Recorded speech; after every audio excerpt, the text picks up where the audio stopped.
was the kind of moment that makes your stomach drop. 1 second, everything's routine, and the next, chaos takes the stage. On Wednesday night, during the 7th inning of the game between the New York Mets and Minnesota Twins, veteran umpire Hunter Wendelstedt took a brutal foul ball straight to the side of his head. And yes, it was every bit as painful as it sounds. Let's break down what happened, because, honestly, it all unfolded in the blink of an eye. Wendelstedt, 53 years old and holding down first base, was watching the play as Tyrone Taylor of the Twins ripped a foul line drive down the first baseline. Wendelstedt tried to dodge it. He really did, but the ball caught him flush on the side of the head, sending him crumpling to the ground. And here's where things got intense, fast. Mets first base coach Antoine Richardson didn't hesitate for even a second.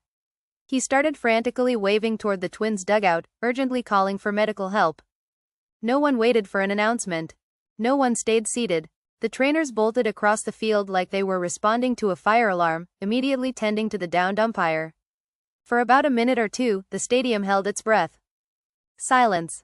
Wendelstedt lay there, motionless, while players on both teams watched in stunned concern. You could almost hear hearts pounding across the ballpark. Was he okay? Would he be able to get up? Eventually, thankfully, he did. Helped to his feet by the Twins' athletic trainers, Wendelstedt walked off the field under his own power, albeit with assistance and a towel pressed tightly against his head.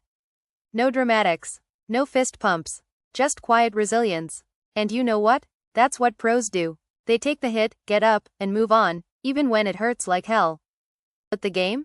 It had to go on. With Wendelstedt out, the rest of the match continued with just 3 umpires. Not a common sight in Major League Baseball. Mets announcer Gary Cohen even admitted, "I'm not sure I've ever seen that happen." Now, if you're wondering how the actual play ended, Taylor grounded out to third base once everything resumed. But by then, the crowd's focus had shifted entirely. The game had taken a backseat. Everyone was thinking about Wendelstedt. And here's a twist you might not know: Hunter Wendelstedt is no stranger to baseball legacy. His father, Harry Wendelstedt Jr., umpired for an incredible 33 seasons, from 1966 to 1998. That's 3 decades of calling balls and strikes. Like father, like son? Absolutely. Hunter himself has been officiating in the big leagues since 1998. His resume?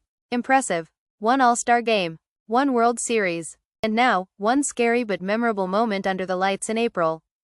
So what happens next? No official word yet on his condition, but fingers crossed it's nothing serious. Head injuries are no joke, especially in a sport where things can fly at you faster than a speeding car. But you know what? Incidents like this remind us that umpires, those often overlooked, sometimes criticized figures behind the plate or out on the bases, are just as vulnerable, just as human, as anyone else on that field.